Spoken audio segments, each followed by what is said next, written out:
afternoon, or morning. What a beautiful day to think about freedom and to remember why we're here. Why are we here? We're here because we love children. I'm here as a representative of the People's Party of Canada, and I extend personal greetings from our leader, Makk Bernier, who wishes he could be here, but instead you got me. So I represent the party in Ontario.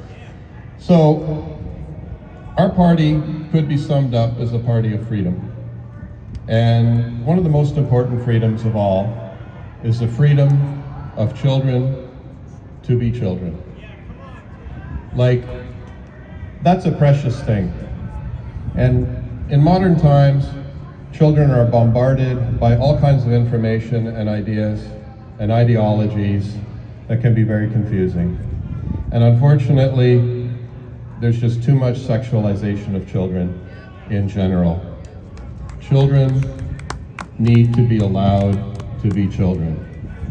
The People's Party believes that no child is born in the wrong body. All children are beautiful in their own way and deserve to be loved by their families and their communities.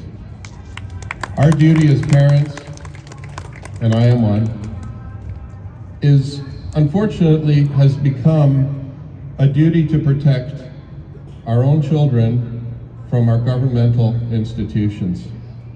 And that's really unfortunate, because these institutions, unfortunately, have been captured by minority ideologies that are harmful. Now, don't get me wrong, I'm very optimistic. I think the tide has turned. The world is waking up. Finland, Sweden, the UK, formerly and still credibly progressive countries have realized the error of their ways. The fact that this experiment, specifically the medical transitioning of children or anybody, has not worked. And you know what? It's an affront against common sense. You know, they throw supposed science at it, saying this is a solution to the angst and torment that some young people feel. Now, are we really addressing a root cause? I don't think I've ever met a person that's in the wrong body. And furthermore, this whole idea of somehow there being a gendered immaterial soul is a very strange thing for a modern ideology to believe in. And this doesn't make sense theologically, philosophically, or politically. So I don't know what it's all about. So we don't believe that there is such thing as a trans child. That's it. I mean, to learn more about this, talk to Chris Elston or Bill Bartres, who's a very stalwart supporter of normalcy. And you know what's happened is there seems to be a war on normalcy.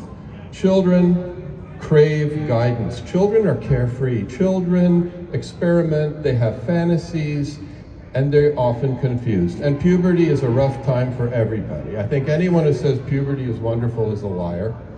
Now, it's something all normal animals go through. And anyone that wants to get in the way of this normal development, well, you're not just inhumane, you're just not even very good on an animal level.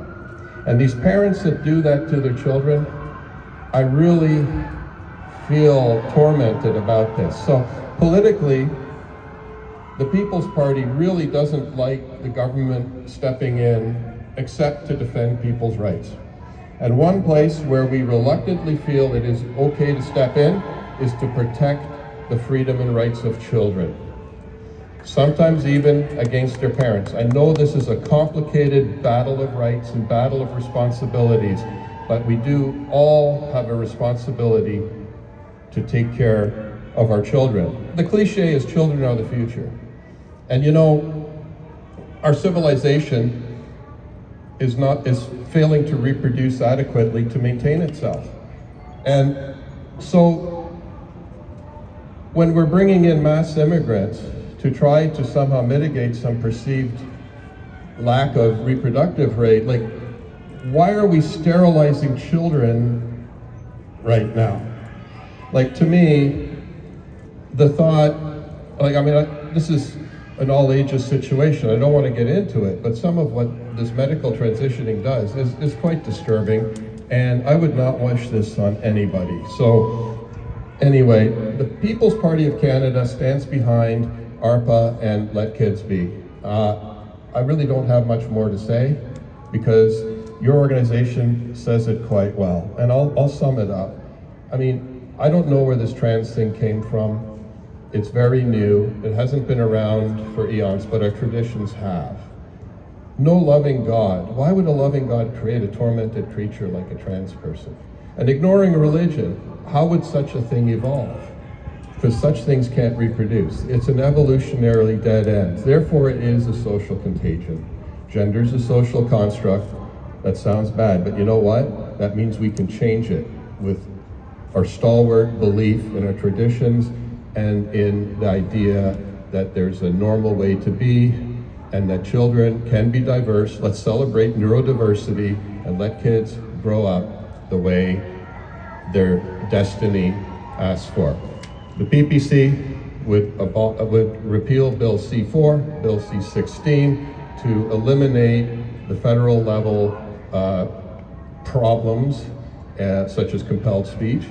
And we would also defund any transitioning because we believe that this, especially for children, is wrong. But secondly, for adults, it's totally elective and therefore taxpayers shouldn't pay for it.